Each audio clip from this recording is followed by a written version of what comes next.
Boys and girls, I'm so glad you have joined me tonight for Pajama Prayers. Thank you so much. I look forward to spending time with you each Saturday evening. So thanks for being here. We have a great show in store for you tonight. We have a game of hidden pictures, races, the new kind of hidden pictures that we've been playing. And we also have a brand new story that I know you're going to absolutely love. So let's get started first with the game of hidden pictures. Are you ready? Good luck to you. Would you like to take note of a new racer puzzle? Let's do it. Because the picture is too wide to fit on the screen, it will move slowly from one side to the other. That way you'll be able to see the whole picture and find all of the hidden objects. It's the concert of the year at the bottom of the ocean, and the lobsters are ready to rock. The band is cranking out some serious tunes and sending pleasant musical notes throughout the scene. See if you can find the hidden notes and count out loud as you find each one. There are 25 hidden musical notes. In this round, you'll have 25 seconds to see the whole picture. Find the hidden musical notes. Ready to tune in? Let's do it.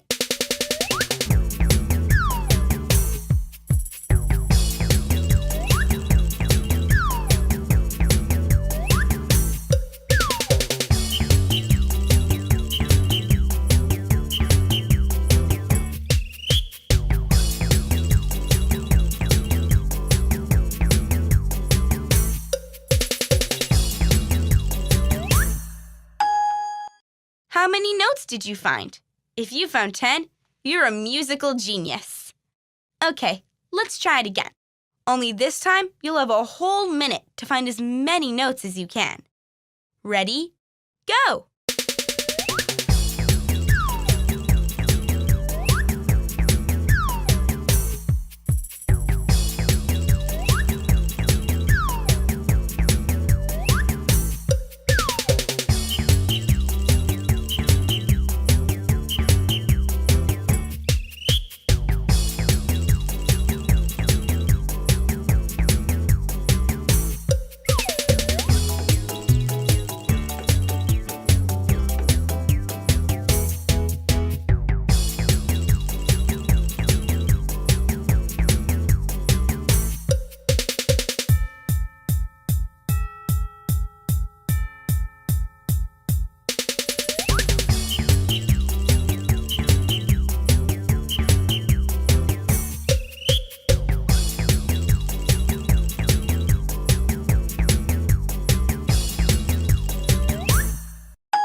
How'd you do that time?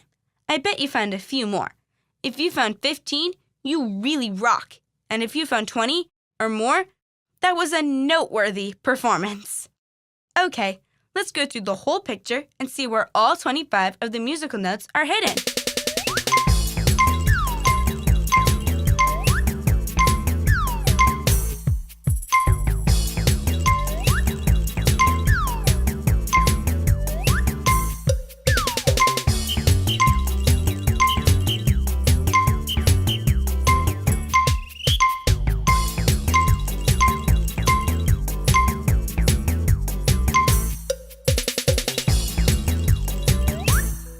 That lobster concert looks like fun.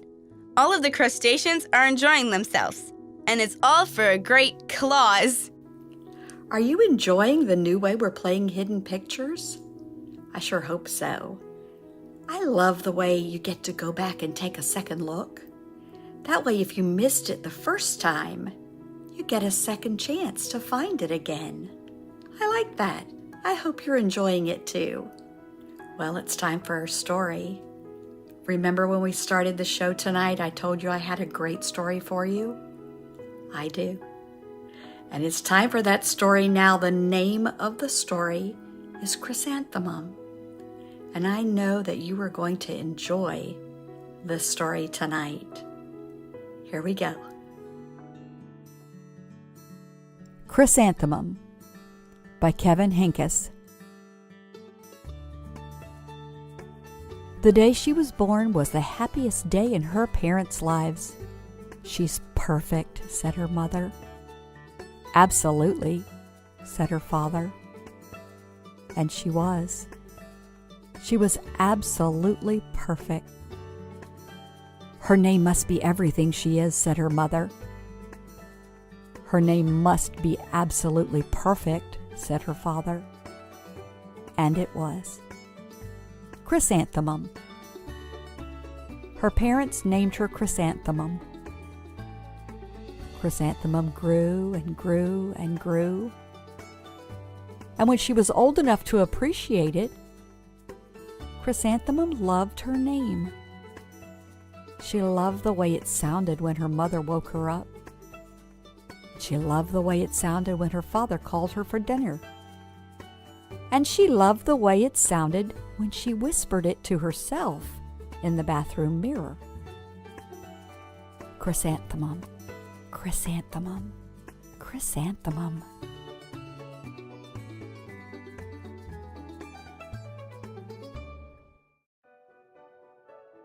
Chrysanthemum loved the way her name looked when it was written with ink on an envelope.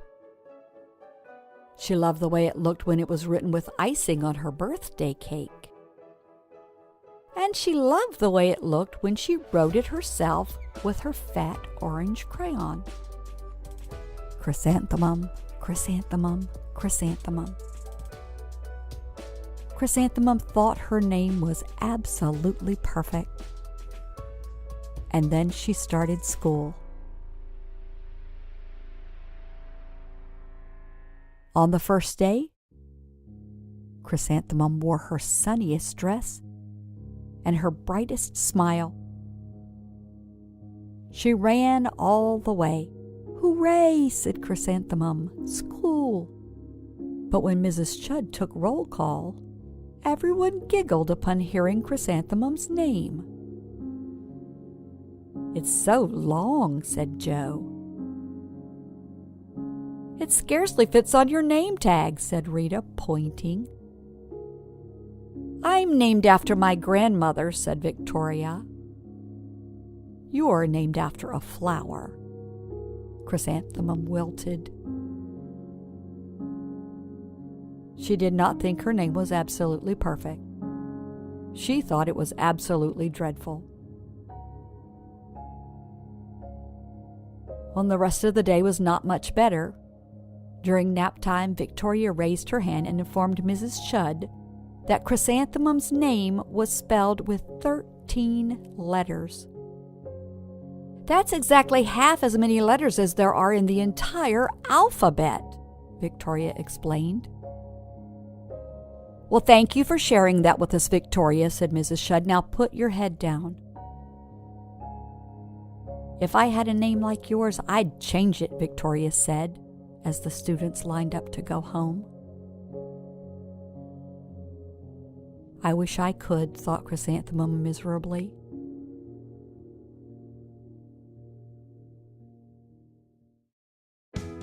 "Welcome home," said her mother. "Welcome home," said her father.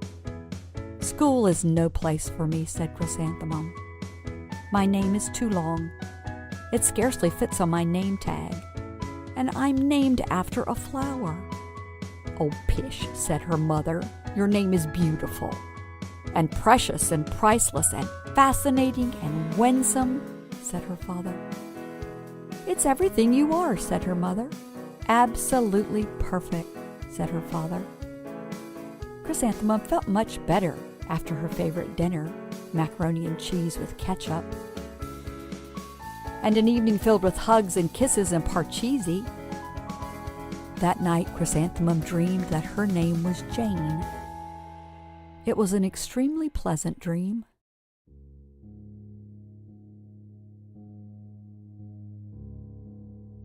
The next morning, Chrysanthemum wore her most comfortable jumper, and she walked to school as slowly as she could.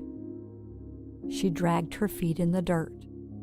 Chrysanthemum, chrysanthemum, chrysanthemum. She even looked like a flower, said Victoria as Chrysanthemum entered the playground. "Let's pick her," said Rita, pointing. "Let's smell her," said Joe. Chrysanthemum wilted. She did not think her name was absolutely perfect. She thought it was absolutely dreadful. The rest of the day was not much better. During nap time, Victoria raised her hand and said, "A chrysanthemum is a flower. It lives in a garden with worms and other dirty things." "Thank you for sharing that with us, Victoria," said Mrs. Chudd. "Now put your head down." "I just cannot believe your name," Victoria said as the students lined up to go home. "Neither can I," thought Chrysanthemum miserably. "Welcome home," said her mother. "Welcome home," said her father. "School is no place for me," said Chrysanthemum. "They said I even look like a flower.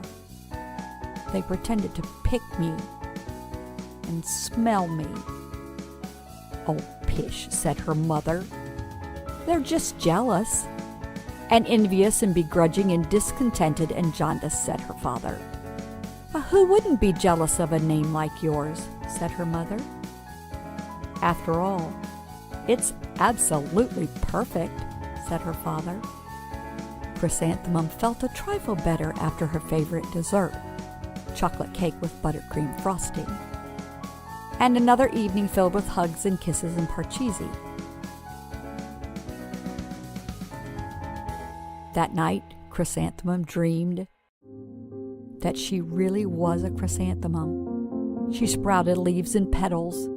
Victoria picked her and plucked the leaves and petals one by one until there was nothing left but a scrawny stem. It was the worst nightmare of Chrysanthemum's life. Chrysanthemum wore her outfit with 7 pockets the next morning. She loaded the pockets with her most prized possessions and her good luck charms. Chrysanthemum took the longest route possible to school. She stopped and she stared at each and every flower. "Chrysanthemum, chrysanthemum, chrysanthemum," the flowers seemed to say. That morning, the students were introduced to Mrs. Twinkle, the music teacher. Her voice was like something out of a dream, as was everything else about her. The students were speechless. They thought Mrs. Twinkle was an indescribable wonder. They went out of their way to make a nice impression. Mrs. Twinkle led the students in scales. Then she assigned roles for the class musical. Victoria was chosen as the dainty fairy queen. Rita was chosen as the spiffy butterfly princess. Joe was chosen as the all-important pixie messenger, and Chrysanthemum was chosen as a daisy. "Chrysanthemum's a daisy, chrysanthemum's a daisy," Joe, Rita, and Victoria chanted, thinking it was wildly funny. Chrysanthemum wilted. She did not think her name was absolutely perfect. She thought it was absolutely dreadful. "What's so humorous?" asked Mrs. Twinkle. "Chrysanthemum," was the answer. "Her name is so long," said Joe. "Well, it scarcely fits on her name tag," said Rita, pointing. I'm named after my grandmother, said Victoria. She is named after a flower. My name is Long, said Mrs. Twinkle. It is, said Joe. My name would scarcely fit on a name tag, said Mrs. Twinkle. It would, said Rita, pointing. And, said Mrs. Twinkle, I'm named after a flower, too. You are? Said Victoria.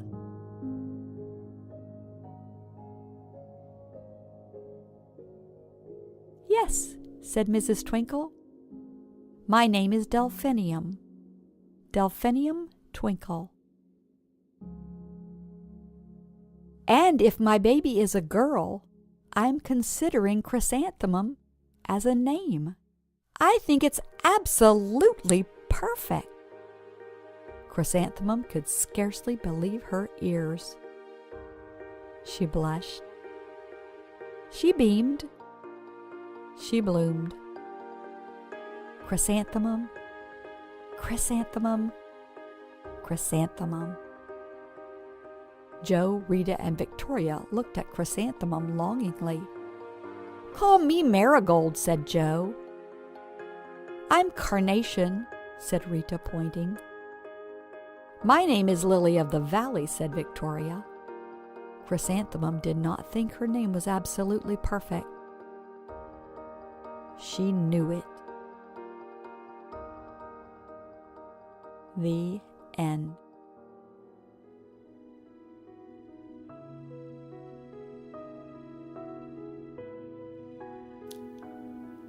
Don't you agree? That was a good story, wasn't it? With a great lesson about being kind. I felt kind of sad for Chrysanthemum when we first started the story because her friends at school were so unkind to her. Boys and girls, it's never okay to be unkind to people. The Bible tells us that we should treat others the way we would like to be treated. You wouldn't want to be treated unkindly, would you? No, that doesn't feel good at all. Our scripture verse for tonight is found in the book of Luke, chapter 6 and verse 31. And this is what it says. Do unto others as you would have them do unto you. Treat others the way you would want to be treated. Boys and girls, I hope you have a great week, and I hope you remember to treat everyone kindly. And I hope you were treated kindly as well. Turn to someone there with you and say, you are worth more than you know, capable of more than you think, and loved more than you can imagine. Good night.